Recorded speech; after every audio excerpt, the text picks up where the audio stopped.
Bangichaba bangena indlela eningi. Bangena mhlawumbe ngokwephupho ngilele bese fika aqhamuka asho ukuthi ubani kwabani so ufuna ngenze lokhu nalokhu kwenza ngokwephupho noma sengihlela nje ngimbone aqhamukela nesithombe bese eqhamuka la athi ukuthi bese ekhuluma ezindlebeni zami indlela yokungena ke kwethonga lelo kwedlozi.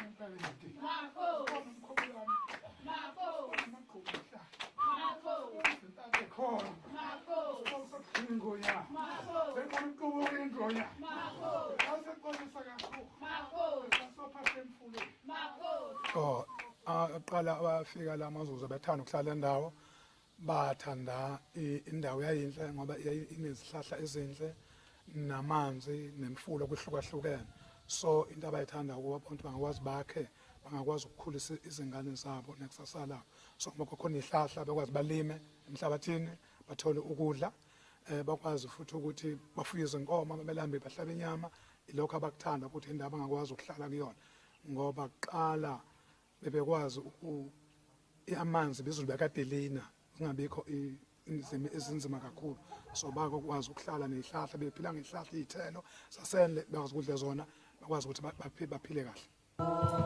Isangoma umuntu usuke engenwe idlozi.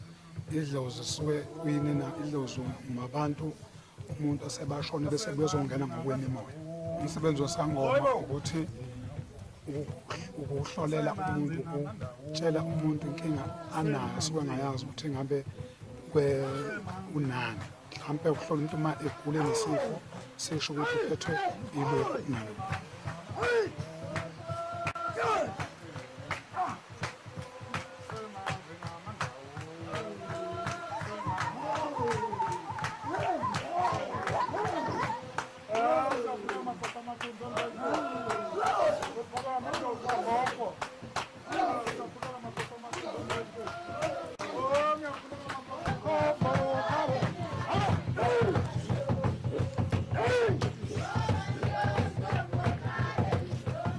Kuba noshintsho for emzimbeni wami empilweni yami kuba nezimo ezenzakalayo kunamasayini kunezindlela ezizwe zibe khona uma sixhumana nabantu basekhomanda londawo kuba nokushintsha okuthile esimeni emzimbeni wami wonke.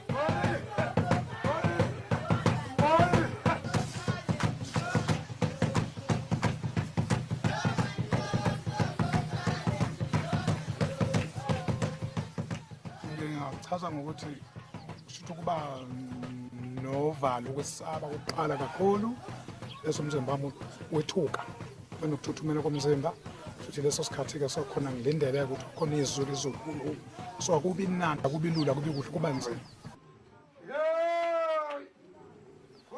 isuke liqhamuka nje waphela ngithi ngisuke ngilapho nami ngijulile ngiyofuna ukuthi sixhumane nalo sokufuna ukukhuluma so liqhamuka nje emoyeni ukuthi kuyumveli nqani lona uma ke uxhumana nawo abantu abadala nje abatengisho abangasekho.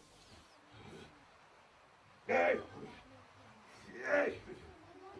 Hey!